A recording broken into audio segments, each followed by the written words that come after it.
sampai ada menteri yang mengatakan haram hukumnya kalau mengikuti sistem pemerintahan Nabi Muhammad, itu kan ajalul jahiliyah. Itu sak goblok wong goblok. Kapan Kanjeng Nabi duwe sistem pemerintahan itu kapan? Kon macamu iku apa, Rinyo tak tatapno cagak ndasmu kene. Jakarta gak jelas, mulane ibu kota Indonesia nek kate pindah ya rene rek nang Jombang rek. Nang Jombang Karena ini bukan soal uang, ini bukan soal politik, tapi soal infrastruktur jiwa, ilmu, dan rohaninya manusianya untuk jadi ibu kota. Untuk apa ibu kota itu? Ibu kota keuangan. Jakarta biarkan jadi ibu kota keuangan, tapi Jakarta bukanlah ibu kota ilmu, Jakarta bukan ibu kota akhlak, gitu. Jakarta, nah, makanya aku usul jane tebu ireng iki di luar jadi ibu kota Indonesia. Sing jenenge Serambi Madinah ya kene iki. Saiki Islame Mekah kabeh. Mekah kabeh saiki. Angger mulai teko Mekah, Madinah wis apa jenenge? Pokoke kereng ana wong sembayang jadi salahno, salahon mari sembayang jadi salah-salahno. Ndudenge kudu jelas rene tarin-tarine. Cek angel wong saiki. Karena Islamnya Islam Mekah. Nah, Mbah Hasim sampai Gus Dur sampai Gus Solah itu Islamnya Islam Madinah. Islam Madinah itu bukan Islam kekuasaan, tapi Islam silaturahmi dan khilafah.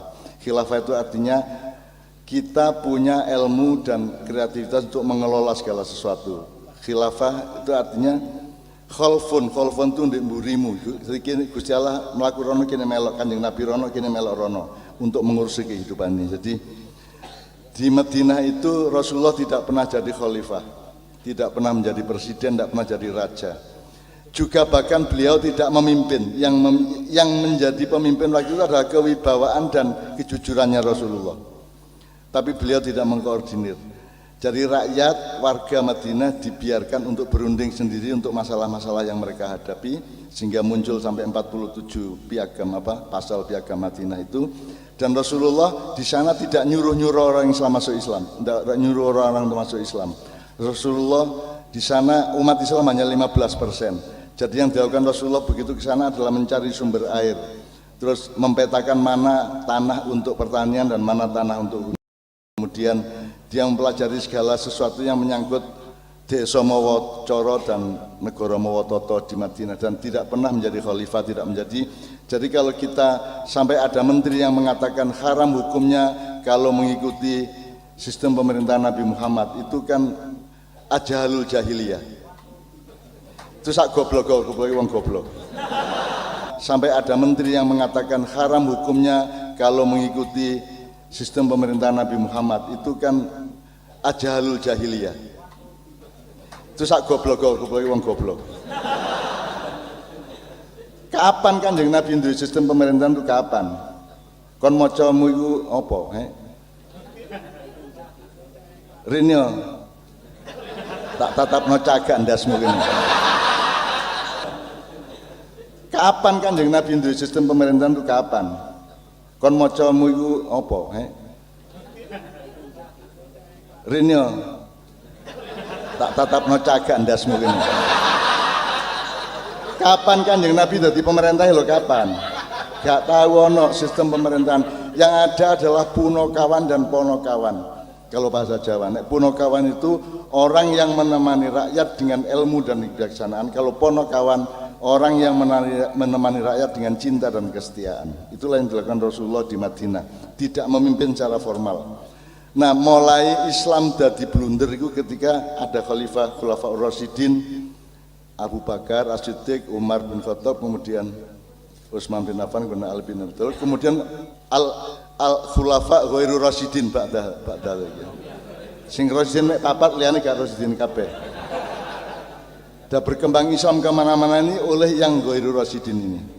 Itu teman sekalian. Nah, jadi menurut saya khilafah itu bukan sistem pemerintahan negara. Khilafah itu adalah sumber cara berpikir untuk mengurusi apapun saja dalam hidupmu. Dari keluargamu, dirimu sendiri, hatimu, pikiranmu, kebunmu, sawahmu, tanamanmu, kencingmu, semua kamu urusi, kamu kelola dengan khilafah itu. Jadi khilafah itu bukan satu bahasa yang bisa dikonotasikan secara padat menjadi sistem kekuasaan.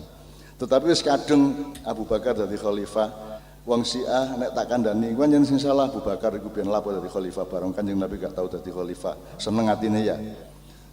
Gitu Cak, iya. Sing luwih salah meneh Ali ngono. Lho apa? Lah Ali kok gelem-gelemen terusno lho. Nek aku dadi Ali, aku ngelompokno kabeh tak maiyahno kabeh. Tak kelompokno rek, wis aku gak usah dadi khalifah gak patheken rek. Tapi ayo ngat diatur bareng gawe perjanjian bareng ya apa enake terus iki. Mari matine Sayyidina Utsman. Wis mari ngono timbane kon mateni aku utawa aku mateni kon, saiki ayo rembug bareng-bareng ya apa. Nah, itu yang dilakukan Rasulullah bukanlah khilafah dalam arti padat kekuasaan, tetapi adalah kebijaksanaan untuk mengelola tata kehidupan di lingkungan Madinah pada waktu itu. Makanya saya membayangkan sebenarnya saiki wis ana serambi Mekah. Ini nek prasaku ya semua pesantren Tebu Ireng harus menjadi serambi Madinah. Jadi urusannya gak me apa jenenge tauhid dan akhlak, urusannya itu adalah silaturahmi, urusan pluralisme, urusan bertani, urusan berdagang dengan baik. Itu madaniyah namanya. Ada yang mengatakan, Pak, kenapa Bapak mengatakan tidak ada ajaran bernegara di dalam Islam? Bukanlah kalau Islam itu harus mengikuti sunnah, Quran dan sunnah. Sedangkan sunnah itu artinya antara lain apa yang dilakukan oleh Nabi. Oke. Itu artinya ya, bukankah Nabi juga mendirikan negara? Kenapa tidak? Kenapa bilang tidak ada sistem bernegara? Memang tidak ada, karena kita dilarang oleh agama kita mendirikan negara seperti yang didirikan Nabi. Kaget?